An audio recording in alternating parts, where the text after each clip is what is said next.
In the past, it was a staple of kidnappings for the hostage to hold up a newspaper to prove that they're still alive. The problem with me is that I started to read the newspapers I was holding up, although I'm still, as you can judge by our social media overlords, in captivity. Nevertheless, I'll try my best to get what news I can out to you given the constraints. First up, stories on the domestic news front that I'm tracking.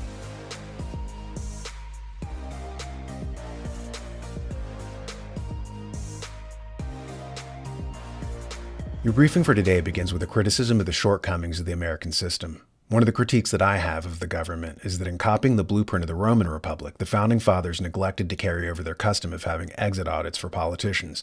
They basically would determine if someone enriched themselves while they were in office and punish them if they did. That was a huge mistake not to have exit audits. Another mistake pointed out by Representative Thomas Massie is how we apportion power based on population. This started because of Governor Randolph in Virginia at the time. He presided over the most populous state in the Union, so of course he wanted power to be doled out proportionate to population. His foil was William Patterson of New Jersey, who said that power should be apportioned equally by state, not by population. The founders went back and forth and decided to compromise, so they made the Senate have power according to the state and the House of Representatives have power according to population. This led almost immediately to scamming. The North began engaging in mass migration very shortly thereafter, as historian Gary Gallagher points out. The North was increasing far more rapidly in population during the antebellum decades than was the South. There was more immigration by far. The South was losing ground in population and thus clout in Congress. The South was aware of the fact, obviously, that the North was outstripping it in population. The House of Representatives clearly dominated by the North well before the Civil War because, as you know, that's representation based on population there. The Senate was something the South tried to maintain parity, and we'll talk about more about that in just a minute. The population of the North nearly doubled between 1840 and 1860. With the power that this gave them in the House of Representatives, they started voting themselves the money of the South. At the time of the Civil War, 80% of the Treasury was taxes collected from the South. The North exempted themselves. This naturally led to bitter feelings. This scam is still running today, with California using illegal immigrants to acquire 6 additional electoral college votes, enough to cancel out the entire state of South Carolina. Talk about a civil rights violation. This is voter suppression that dwarfs anything that happened under Jim Crow, yet the Department of Justice is AWOL. So, step in Representatives Warren Davidson and Thomas Massie to propose a constitutional amendment to stop power being apportioned via mass migration. Davidson tweeted, "Congressional districts should be drawn based on the population of U.S. citizens only. The census should specifically count U.S. citizens for apportionment of representation. Only U.S. citizens are represented by the U.S. Congress. California has 5 to 7 extra members of Congress because the census uses the total population. I have legislation that would end that practice." The point is, we're dealing with issues today that people were dealing with in the early part of the Republic, as Jack Posobiec and Steve Bannon pointed out recently regarding the founding of the country by the British East India Company. The 2024 election starts in 2 weeks. I think it already started. Wow.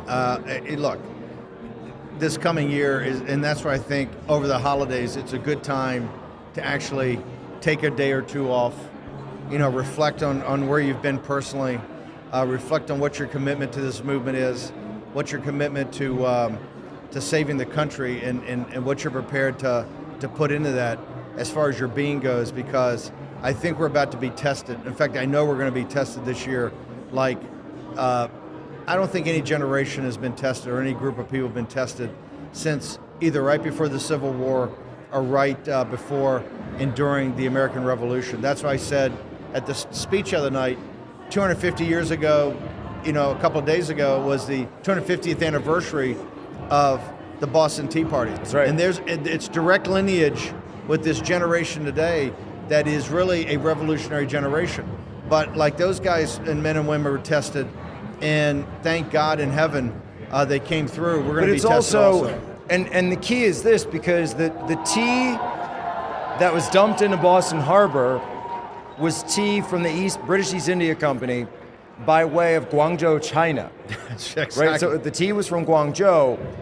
And so you look at it. Nobody ever remembers that. Made in China tea, right? So, and you and I have talked about this, is the British Empire was just the globalist system of the time. And there's a way to look at the American Revolution and the American founding as, yes, we know about the Declaration and the rights of man and natural rights and John Locke and all that, got it. But there's also a dimension to it of the establishment of the United States as a nation state separate from the global system.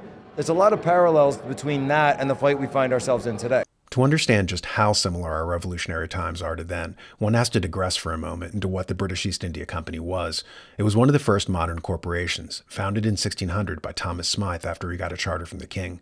This same Smythe was part of the Virginia Corporation that founded the first colony in America for England. It was a for-profit enterprise that you could buy stock in on the stock exchange. So they saw America not as a home, but as a business, a Walmart. The British East India Company itself operated as a de facto empire. At its height, it had twice the number of soldiers as the official British Army, and they ran half the world from China, India, and the Americas. School kids are never taught that the Mayflower was a British East India Company ship. Scottish historian William Dalrymple talks about this in his book, The Anarchy. The wording was sufficiently ambiguous to allow future generations of EIC officials to use it to claim jurisdiction over all English subjects in Asia, mint money, raise fortifications, make laws, wage war, conduct an independent foreign policy, hold courts, issue punishment, imprison English subjects, and plant English settlements.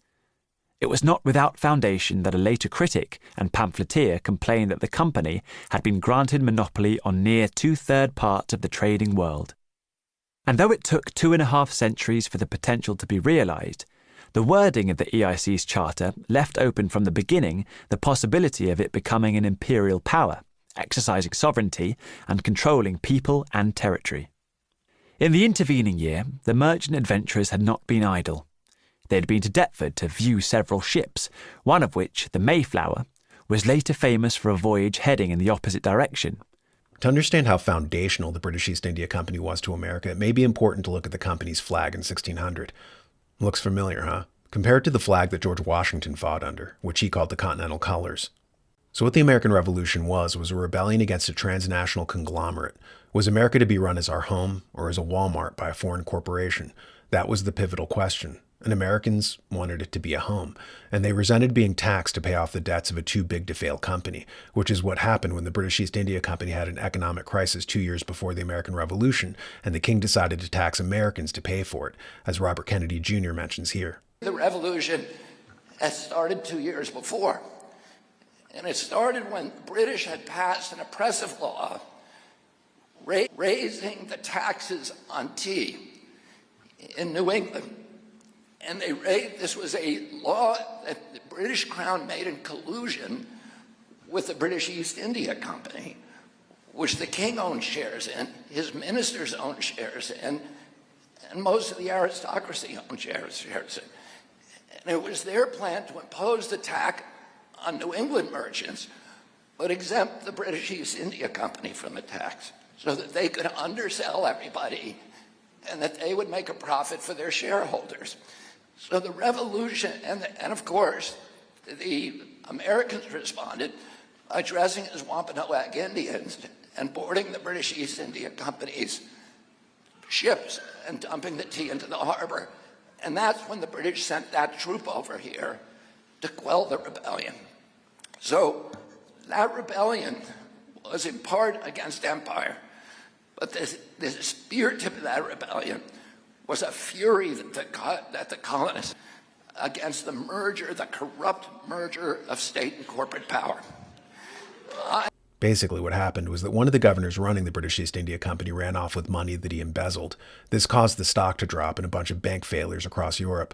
The king and all these members of parliament had stock in the company, so they didn't want it to go down. It was history's first example of too big to fail. It was the first time when a government bailed out a corporation. So we're still living with this stuff. Another part of the legacy of the British East India Company is the institution of central banks. When it collapsed and no one wanted its stocks and bonds to go down, they realized that there was no purchaser of last resort. So they decided to create a central bank that would be a purchaser in case that the assets turned toxic. So we're still living with this today.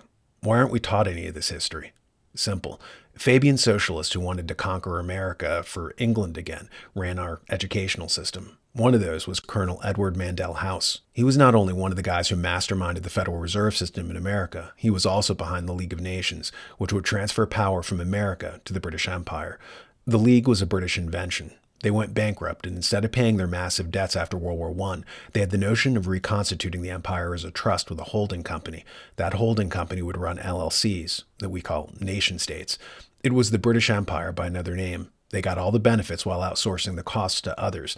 And people like the United States became their military, and we started spending our money to patrol the naval lanes that helped, the whole global supply chain system. Edward Mandelhouse, though born in Texas, had parents who were from England, so he was loyal to them. Likewise, Andrew Carnegie. His family fled England after his father lost his livelihood as a weaver after the Industrial Revolution replaced him with machines. Carnegie immigrated to America, but he was always sympathetic with the British Empire and wanted to have England reabsorb America into its grid. You can read more about this in the book Dream Worlds of Race by Duncan Bell. He talks about Carnegie's relationship with the British tycoon Cecil Rhodes and the Fabian socialist H.G. Wells, and how they wanted to reabsorb America into the British grid. Carnegie wanted to do what he did to smaller companies in creating a monopoly, and he wanted to apply this to nation states. Just as he collapsed small firms and gobbled them up into his trust, he envisioned a League of Nations that acted as a business monopoly to collapse smaller countries and then take them over. By the way, Carnegie was the guy the Monopoly character was based on. At any rate, our educational system is rigged due to the fact that we let it be run by the Carnegie Institute for International Peace, as Eustace Mullins found out here. At that time, their interest shifts over to preventing what they call a reversion of life in the United States to what it was prior to 1914, when World War I broke out. And they arrive at that point, they come to the conclusion that to prevent a reversion, we must control education in the United States. That's enough for domestic news. Now we're going to hit some international headlines.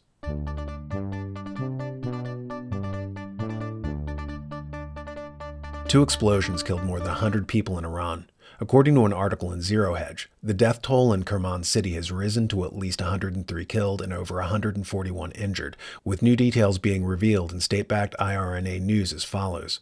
The first blast took place 700 meters away from Martyr General Qassam Soleimani's tomb, and the second explosion happened 1 kilometer away from it. Other sources are saying that there are well over 170 injuries in the aftermath. The explosions dispersed mourners from Kerman Cemetery, and ambulances rushed to deliver the injured to hospitals in the city, the report continues. This is in response directly to another news story that we were tracking the other day about an Iranian warship going to the Red Sea and gaining access to the Mediterranean, and there's all the new energy exploration happening there off the coast of Israel and Lebanon and Gaza, and so United States warships are going in to block the Russians from gaining access to the Mediterranean, and the Iranians are trying to come in, and the Iranians are allied with the Russians, and all this is happening. And so Israel is seeing Iran as engaging in a provocation by sending their warship, and right on cue, bombs are going off. But of course, the Israelis are denying it. The United States are denying the bombings. But a lot of people are thinking, and this is just a rumor, so take it with a grain of salt, but there's a certain amount of logic to the fact that this might be a reprisal to a larger trade war that's going on, and Iran's perceived backing of Hamas. So that's in international news, and up next is News of the Weird.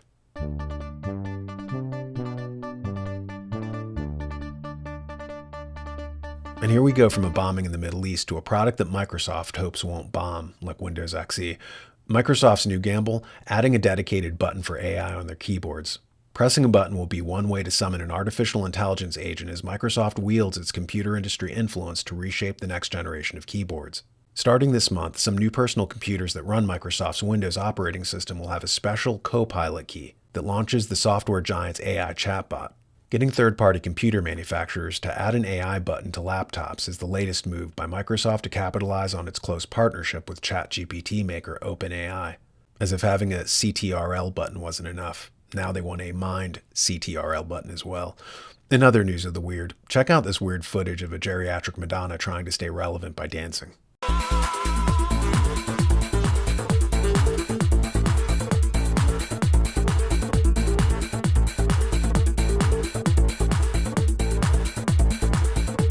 Note how her hand is on the metal bar like a walker.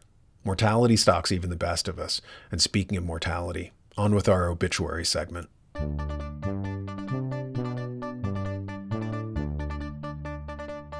Dana Carvey's eldest son, Dex Carvey, has died, TMZ has learned. Law enforcement sources tell us Dex passed away Wednesday night after first responders rushed over to a home that his girlfriend called from in Los Angeles around 10 p.m. We're told Dex was locked in a bathroom and that he was unresponsive upon discovery.